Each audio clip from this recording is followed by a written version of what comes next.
discussed. Now, the Southeast Caucus of the National Assembly has called on the Inspector General of Police, Kayode Egbetokun, to arrest and prosecute promoters of Igbophobia in the Southwest and across the country. In a petition signed by the leader of the caucus, Senator Eninaya Abaribe, and leader of House of Representatives, Igariwe Idumaemwo, the lawmakers called the attention of the police chief to a bigoted anti-Igbo tweet made on the 27th of July on the X account of Lagospedia, wherein Lagosians and every Southwest stakeholder were asked to prepare for massive protest against the Igbo. The group noted that these calls for the extermination of the Igbo are reminiscent of the anti-Igbo campaigns of the 1950s, which culminated in the bloody pogroms of 1966, which eventually led to an even bloodier civil war between 1967 and 1970. Arise News analyst Dayo Sobowale now joins us to discuss the Southeast Caucus petition to the IGP and how to check ethnic baiting and bigotry in Nigeria. Good afternoon, Mr. Sobowale, and warm welcome to the program. Good afternoon. It's a pleasure being here again. Yes. It's a pity you are alone. It's you and I today. But, nevertheless, very, very serious matters to be discussed. And, let's begin with the terminology Igbophobia. I know that when you came into studio, your first reaction was to that term, Igbophobia. Your take on that and how this has evolved and grown with time. Okay. I deplore the use of the word. See, I think it is a bit of malapropism, misuse of language, and it is inflammatory. Look at xenophobia, from where they coined it. It's, fear or hatred of strangers. The Igbos are not strangers in Nigeria. No way. The Igbos are part and parcel of Nigeria.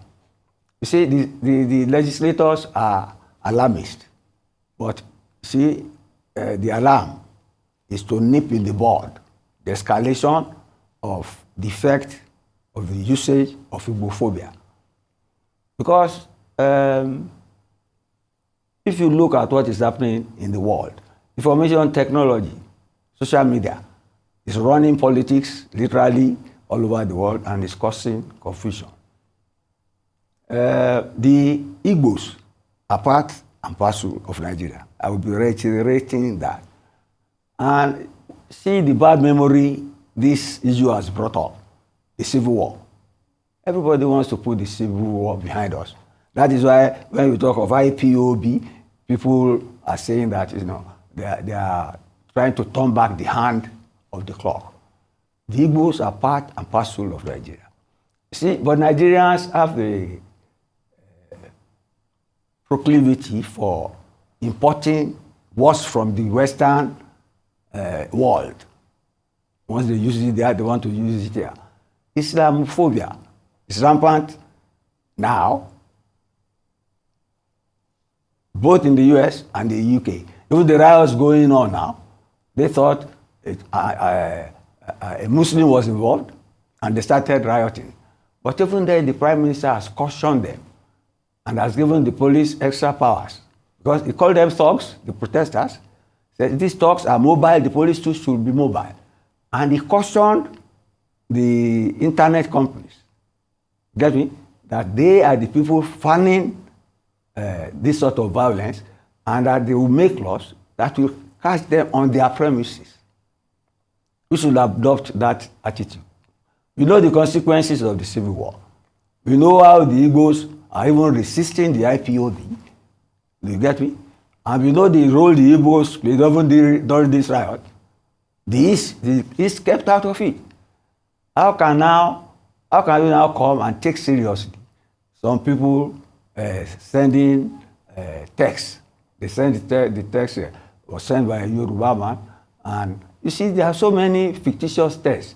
I have texts on many platforms from so-called friends, Nigerians living abroad, who are not here, and who send diary text to us. I want to caution some people that you are over there living in peace, and you want Nigerians to be at each other's throat. It is a dangerous trend, but it's not peculiar to Nigeria, and we have to nip it in the bud. That is why that's the only positive thing about what the Southeast legislators did. But they should not escalate it. Igbophobia or whatever phobia should not be in our lexicon, because we are a multi-ethnic nation, multi-ethnic, multi-religious. There's nothing like Ibophobia. But if people threaten people on internet, the police should take care of that. And I'm happy they have, sent their petition to the police. So let's leave it at that for now.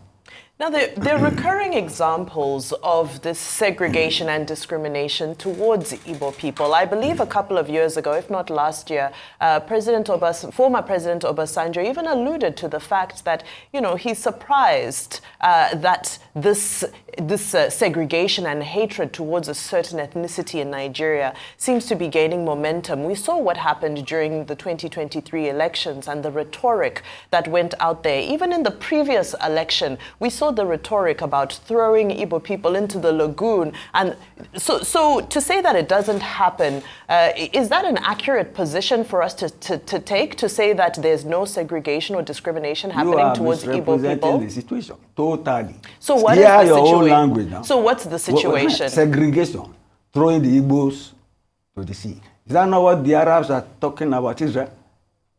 Throwing Israel into the sea. You see, you should not be echoing the vocabulary and rhetoric. No, those aren't my words. Those were the words of the Oba of Lagos just before I believe it was the 2019 election. Those are inflammatory terminologies. They're inflammatory terminologies. And you see, they are cool. You see, even if I want to go further, I will say now, maybe Russia is behind it to set us against each other and destroy our democracy. After all, they saw Russian flags in Kano. You get me? So let us deal with these issues objectively and diligently in the interest of our political system and our political stability. Anybody, look, I have so many platforms I have access to. And you see, the managers of those platforms have had to delete many. And that's some people, many people don't live here. They send inflammatory things at us. You see, if you want us to look at it in the context of our politics, we are giving it credence. We are giving it credence. Get me? Because we want to talk about election, that Obi won the election. Some people are saying it's Obi money. No, I don't believe in all that. We must play our politics. Obi has a forum. He has a forum to play the opposition, just like Atiku. Okay. As long as they are not inflammatory. If I would just interject, some of these inflammatory statements were said in the 2019 election, and Peter Obi wasn't a candidate in that election. Yes. So it's not about Peter Obi. Let's look at it holistically as what is happening. Historically. Let's look at it historically. Let's do that.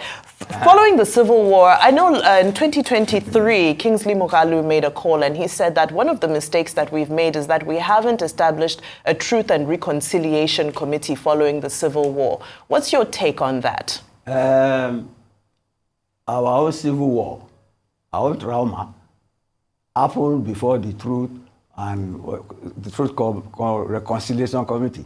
That one was, okay, what do you even... No, I'm saying... Wait, even after the Civil War, you have reconstruction, rehabilitation, and all that to accommodate to accommodate the Igbos. You get me? After that, even though Ojukwu went on exile and came back, you see, we are going back to bad memories.